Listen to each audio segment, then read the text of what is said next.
तेल की महंगाई ऐसा तिल्स्म है जो कभी कोई सरकार नहीं तोड़ पाई। विरोध में रहने पर जो नेता तेल के दाम काबू में करने के फॉर्मूले सुझाते हैं, सत्ता में आते ही उनकी याददाश्त न जाने कहां गुम हो जाती है और वादों पर भरोसा करके वोट देने वाली जनता पूछती रह जाती है कि वादों का क्या हुआ। सरकार का चेहरा बदल जाए, चाहे मंत्री बदल जाएं, पेट्रोल के दाम की तासीर नहीं बदलती। जिस प्रकार की सरकारों के खर्चे बढ़े हैं, राज्य सरकार हो या केंद्र सरकार हो, कोरोना की महामारी की विभीषिका के कारण अर्थनीति ठप हो गया था। लोगों को रोजगार दिलवाना, लोगों की स्वास्थ्य चिंता करना, विकास कामों में तेजी लाना, अर्थनीति को पटरी में लाना, इसीलिए सरकार की व्यय बढ़ी है।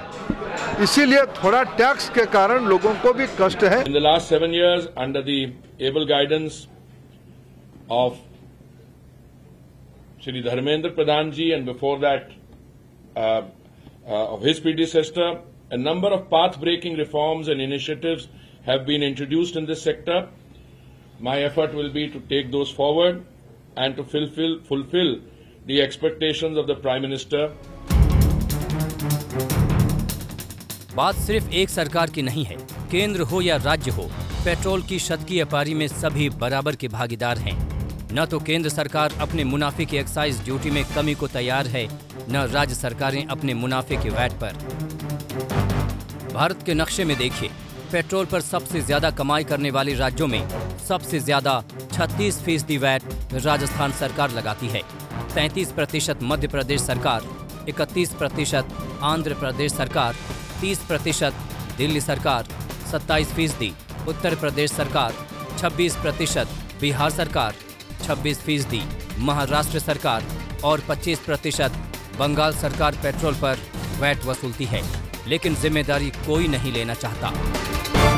ये ऑलमोस्ट एक चीज समझ लीजिए, पिछले 7-8 साल में पहली बार मैंने देखा है कि स्वतः लोग ऊपर उठकर आज बढ़ती कीमतों के बारे में, खासकर पेट्रोल डीजल के बारे में आज बात करने लगे हैं।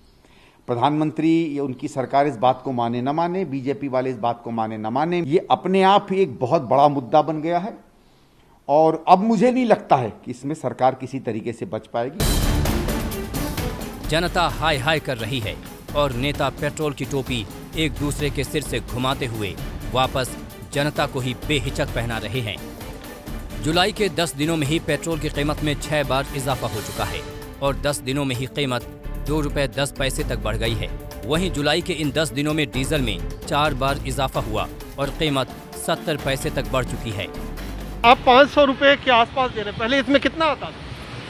सर 500 में ऐसे आता था 6-7 लीटर, अब तो सर 5 ही लीटर आता है।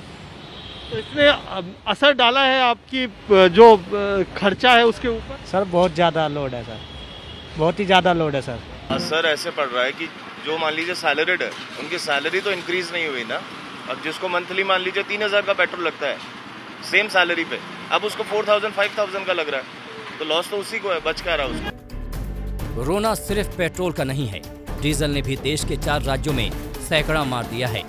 राजस्थान, उड़ीसा, आंध्र प्रदेश और मध्य प्रदेश में कुछ जगहों पर डीजल की कीमत 100 रुपये प्रति लीटर के आंकड़े को पार कर गई है। रसोई गैस पहले ही महंगी है, सब्सिडी की राहत का फिलहाल कोई अता पता नहीं है। अब डीजल के महंगा होने का मतलब कि हर सामान की ढुलाई महंगी होगी और ये भी आपकी जेब से ही वसूली जानी है।